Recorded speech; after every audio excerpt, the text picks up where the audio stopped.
कसाई कुल में जन्मे एक महान संत सदन कसाई भगवान जगन्नाथ जी के बहुत बड़े भक्त थे। उनका जीवन भक्ति और सादगी से भरा हुआ था। एक बार सदन कसाई भगवान के दर्शन करने जगन्नाथपुरी के लिए निकल पड़े। रास्ते में चलते चलते रात हो गई। उन्होंने एक घर के सामने खड़े होकर भिक्षा मांगी और बोले, भिक्षाम देही। घर से एक नवविवाहित स्त्री बाहर आई। जैसे ही उसने सदन कसाई का तेजस्वी चेहरा देखा, वो उनके व्यक्तित्व से आकर्षित हो गई।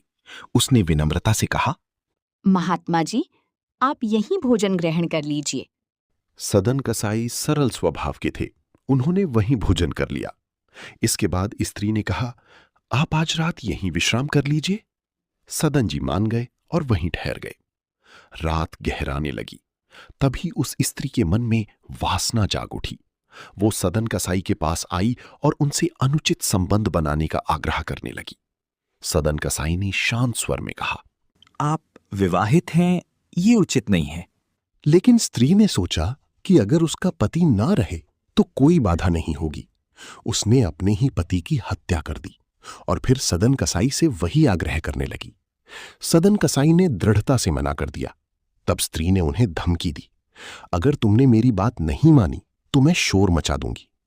सदन कसाई ने निर्भय होकर कहा, मुझे मृत्यु स्वीकार है पर अधर्म नहीं। इतना सुनते ही स्त्री ने शोर मचा दिया और पूरे गांव को इकट्ठा कर लिया। उसमें झूठा आरोप लगाया कि सदन कसाई ने उसके साथ गलत किया है। गांव वाले बिना सच्चाई जाने सदन कसाई को पकड़कर राजा के पास ले गए। राजा ने उन्हें संत समझकर मृत्युदंड तो नहीं दिया, लेकिन उनके दोनों हाथ कटवा दिए।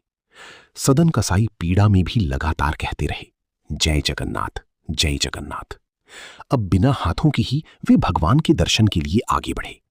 उनके मन में यही विचार था कि शायद ये उनके किसी पूर्व जन्म के कर्मों का फल है। आखिरकार वे जगन्नाथपुरी पहुंच गए। भगवान जगन्नाथ ने अपने सेवकों से कहा, मेरा प्रिय भक्त आ रहा है, उसके स्वागत के लिए पालकी लेकर जाओ। सेवक पालकी लेकर पहुंची और सदन कसाई को सम्मानपूर्वक मंदिर ले आई। जैसे ही सदन कसाई ने भगवान को साष्टांग प्रणाम किया, वे भावुक हो गए और बोले, काश मेरे हाथ होते तो मैं आपको प्रणाम कर पाता। तभी भगवान जगन्नाथ प्रकट हुए और अपनी कृपा से सदन कसाई को नए हाथ प्रदान कर दिए।